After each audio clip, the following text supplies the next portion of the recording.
Ce n'est pas toi qui le rejettes. C'est moi qui le rejette. Afin que je ne règne plus sur eux.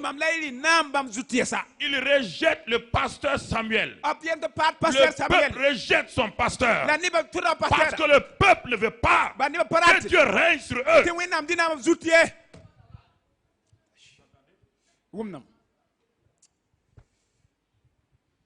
Les paroles de Samuel sont désuètes. Sont dépassées. D'ailleurs, Samuel a des défauts. Ses enfants ne marchent pas. Nous voulons un roi. Dieu dit, ah bon? Vous voulez un roi? Ah bon? Vous ne voulez pas que ma parole règne sur vous? Même si la parole la sort à travers un homme imparfait, la parole n'est pas imparfaite. L'homme peut être faible. Le courant peut passer par le fil le plus faible. Mais pourtant, le courant éclaire ta maison.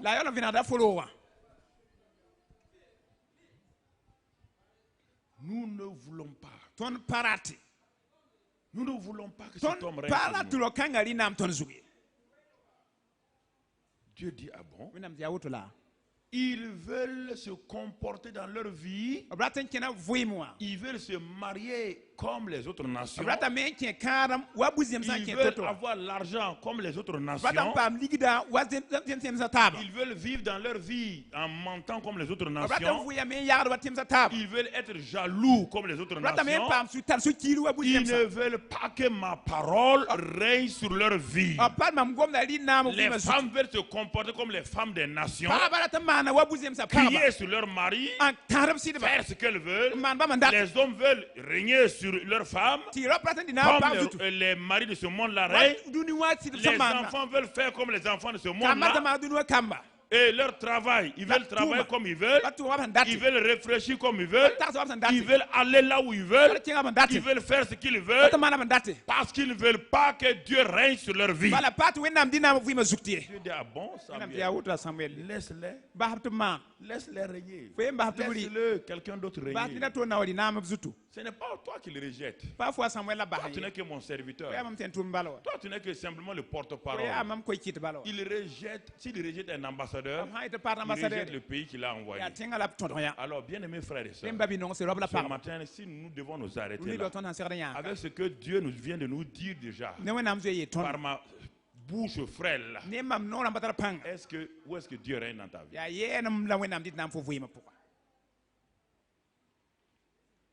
Où est le règne? Mais c'est pourquoi, regarde, toutes les larmes que tu verses, tous les cris que tu fais, ce n'est pas la faute de Dieu. Israël va crier plus tard. Ils vont pleurer plus tard. Leurs enfants vont mourir plus tard. Et Dieu dit, ce n'est pas ma faute. Vous avez dit que je ne dois pas régner. Je vous ai donné un roi, Saül. Je vous ai donné des rois. Je vous ai dit que les rois là, ils vont exercer leur règne sur vous.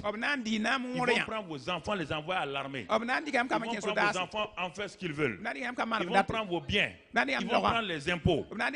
Mais est-ce que moi j'ai déjà pris des impôts avec vous? Est-ce que j'ai pris vos enfants? Non. Mais ils vont régner dans votre vie. Ils ont commencé à crier à Dieu. Samuel a dit c'est trop tard. Vous avez rejeté Dieu. Dieu ne règne pas. Alors ce matin, tu es ici pourquoi? Réfléchis là. Tu es ici, tu viens ici là. Tu viens pourquoi? Si le règne de Dieu n'est pas sur ta vie, tout le reste est vain. Tout. Toutes tes bonnes actions, c'est vain. Qui règne? Tes intentions, tes désirs, tes pensées.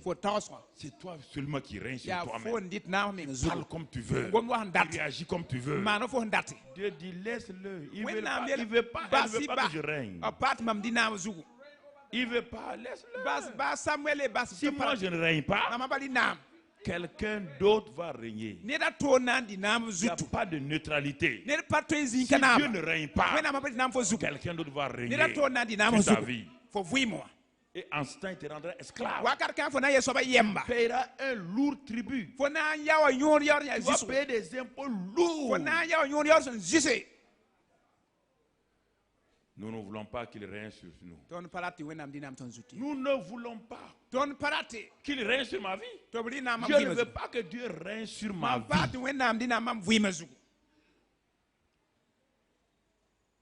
D'où cela a commencé? Nous avons lu dans le Nouveau Testament, nous avons lu dans l'Ancien Testament, quelle est la source du refus que Dieu règne sur la vie des gens? Allons au Genèse 1. On va voir d'où ça a commencé. Dieu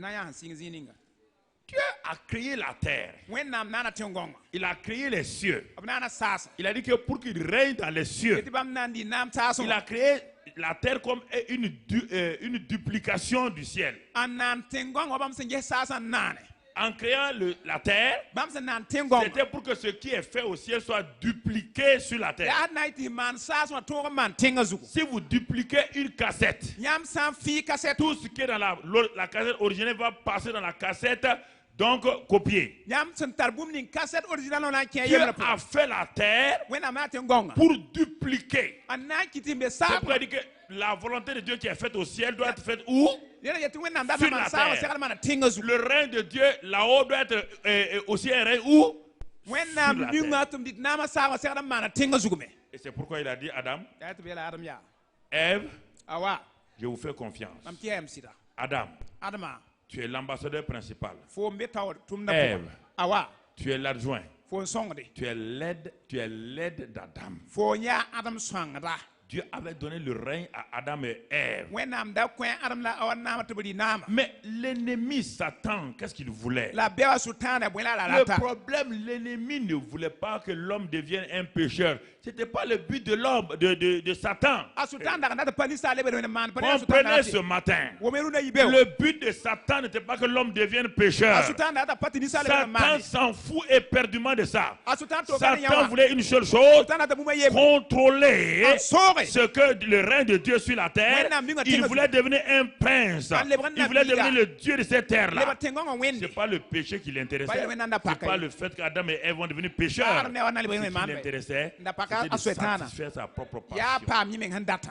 Et il va s'y prendre. Le problème, c'est pas ta vie n'intéresse pas Satan. Satan s'en fout. Tu n'as qu'à souffrir, c'est pas ton problème. S'il peut régner sur ta vie, faire ce qu'il veut sur ta vie là, il va le faire. Maintenant que tu souffres là, c'est pas ton problème. La Bible dit qu'il est venu pour voler, égorger et détruire. Il est venu pour voler, égorger et détruire. Voilà son but. Il est venu pour régner. Il veut être roi. Il veut être le Dieu de ce siècle-là. Satan ne voulait pas que l'homme et la femme deviennent pécheurs. Non, mon frère. Satan voulait le règne. C'est pourquoi, comme il ne voulait pas qu'il pêche,